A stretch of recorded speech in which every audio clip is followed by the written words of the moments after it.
My channel. అసలు నాకు డీమాని చూస్తుంటే కొంచెం కళ్యాణ్ పైన జెలస్ ఫీల్ అవుతున్నాడా, లేకపోతే తెలుగులో అయితే కుళ్ళు అంటారు, అలా అయి చేస్తున్నాడు అన్నట్టుగా అనిపించింది. ఒక్క పాయింట్ కూడా కరెక్ట్ లేదబ్బా, నిజంగా చెప్తున్నాను.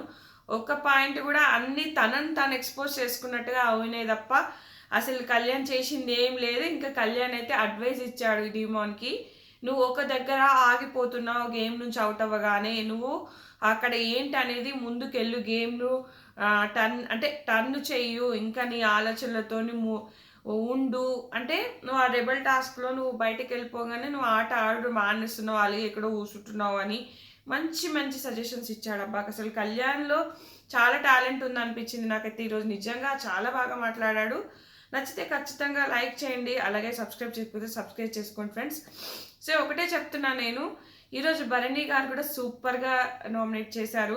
కరెక్ట్గా అసలు గౌరవ్ ఏదైతే ఫీల్ అయ్యాడో భరణి గారి వల్ల నేను ఓడిపోయానని అదే పాయింట్తో ఇమాన్యుయల్ నామినేట్ చేసినట్టుగా అనిపించింది. హెల్త్ విషయం ఏదేదో తీశాడు, వరస్ట్ అనిపించింది. అలాగే మన సుమన్ అన్న వరస్ట్ అంటే వరస్ట్ నామినేషన్స్ అబ్బా. ఏదేదో మాట్లాడుతున్నాడు, ఏదేదో ఫైర్ అవుతున్నాడు, ఆ లేని ఫైర్ తెచ్చుకొని ఆయనకు అసలు ఆయన దృష్టిలో నామినేషన్సే ఎవరు లేరు. నామినేషన్స్ లేకున్నా కూడా బలవంతంగా వచ్చి చేయడం అయితే నాకు కరెక్ట్ అనిపించట్లేదు. ఆయన ఇప్పుడు ఆడితే ఉంచాలబ్బా ఫ్యాన్స్, ఎవరైనా కూడా వేరే వాళ్ళకన్నా అవకాశం ఉంటుంది కదా ఆడని వాళ్ళకి. అదైతే నాకు ఎందుకో అస్సలు నాకు వరస్ట్ అనిపించింది. ఎంత బాగా చెప్తున్నాడు అక్కడ కళ్యాణ్, అందుకే నాకు సార్ ఫెయిల్ సంచాలక్ అన్నారని చెప్తున్నాడు. అసలు అక్కడ ఫెయిల్ సంచాలక్ అన్నది ఎక్కడ కళ్యాణ్ని? నువ్వు 6th బాక్స్ పెట్టిన విషయంలో సంజన పెట్టిందా సుమనన్న పెట్టడానికి చూసుకోలేదు, ఆ విషయంలో అన్నాడు. డెసిషన్ మేకింగ్లో అనలే అక్కడ. ఇప్పుడు ఎవరైనా కూడా నువ్వు కరెక్ట్ పెట్టిన దానికి ఇస్తారు, కానీ వంక టింకర్ పెట్టిన దానికి ఇస్తారా? పోని వంక టింకర్ పెట్టిన దానికే ఇస్తాడే అనుకుందాం, కానీ నువ్వు 6 పెట్టినావు, ఆమె 6 పెట్టింది కదా, బెస్ట్ చూస్ చేసుకుంటారు కదా. ఒకవేళ 7 పెడితే నీకే ఇచ్చేటోడు ఆమె కన్నా. ఆమె ఎప్పుడు కరెక్ట్ పెట్టినా యూజ్లెస్, నువ్వు 7 పెట్టావు కదా ఆమె కన్నా, అప్పుడు నీకే ఇచ్చేటోడు. ఆ మాట ఆయన చెప్పనిస్తలేడు, ఒకటే వరుడు అప్పటి చెప్పబోతుంటాడు లైవ్లో. నువ్వు 7 బాక్సులు ఇస్తే నీకు ఇచ్చేటోడు, మీరు ఇద్దరు 6 పెట్టి కూర్చున్నారు, 4 పెట్టి ఆపేసి నేను ఇంకా మోటివేట్ చేసా అని చెప్తాడు. వరస్ట్ అంటే వరస్ట్, ఏమనంటే ఏళ్ళు చూపించినావు అని గా పాయింట్ డైవర్ట్ చేసి నార్మల్గా ఇట్లా చెప్తుంటాం కదా బా. వరస్ట్ అబ్బా.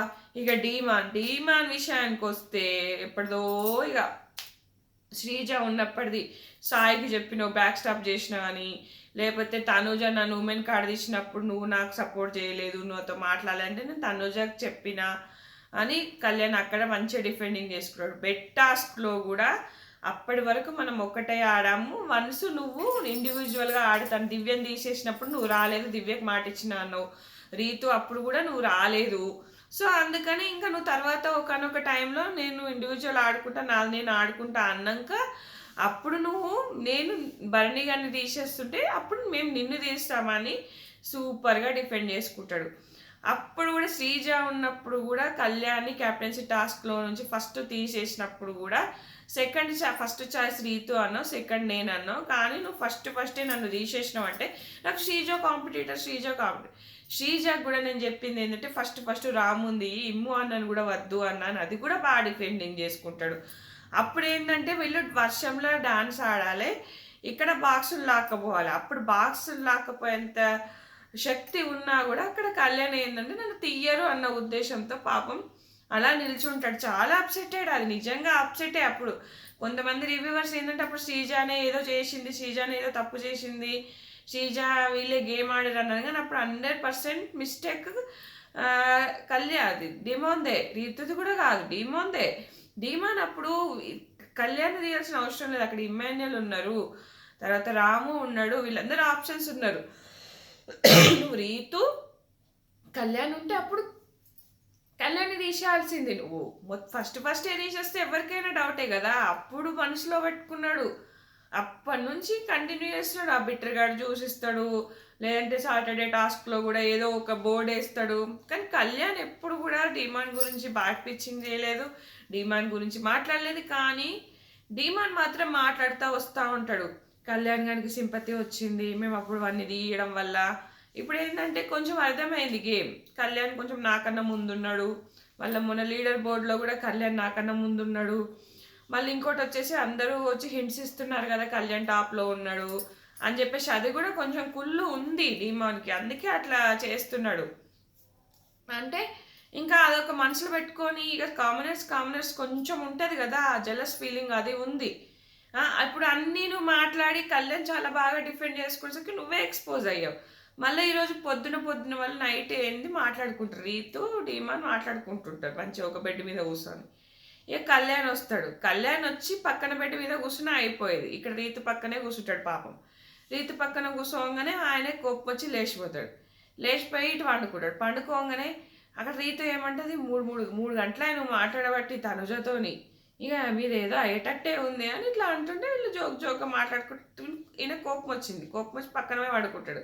పండగనే రే వెళ్ళిపోయిందిరా అని అంటది. అప్పటికి అనగానే చిన్నపిల్లలే పడుకొని తీ అంటాడు.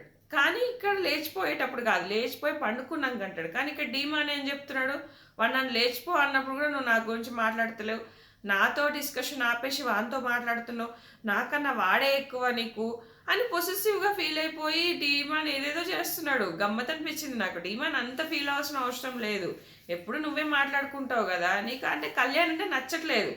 ఫస్ట్ థింగ్ ఏంటంటే మేము ఇద్దరం మాట్లాడుకుంటే వచ్చిండు మధ్యలో అన్నంత కోపం వచ్చింది అనమాట డీమాన్కి. ఆ కోపం మళ్ళీ నీ అంతలు నువ్వే లేచిపోయావు అక్కడ. నీకు అక్కడ అదే అంటది రీతు, నువ్వేమేం లేచిపోమని లేదా, నీకు నిద్ర వస్తుందేమో పోయి పడుకున్నావు అనుకున్నా, అంతే తప్ప నేను అట్లా అనుకోలేదు, వాడు కూడా నిన్ను ఏమనలేదు. రీతు కరెక్ట్ మాట్లాడు. ఇక్కడ డీమాన్ నాకు మిస్టేక్ అనిపించింది. కాకపోతే కళ్యాణ్ ఏంటంటే వాళ్ళిద్దరు మాట్లాడుకున్నప్పుడు ఇక్కడ సైడ్ పక్కన కూర్చొని మాట్లాడితే అయిపోయేదేమో, హట్ అయ్యాడు అనమాట డీమాన్. అదన్నమాట మ్యాటర్. సో అది కంటిన్యూ చేస్తున్నాడు ఇంకా డీమాన్. ఆయనకి ఫ్రెండ్స్గా అయితే ఏమంత క్లోజ్గా మాట్లాడలేదు ఫస్ట్లో.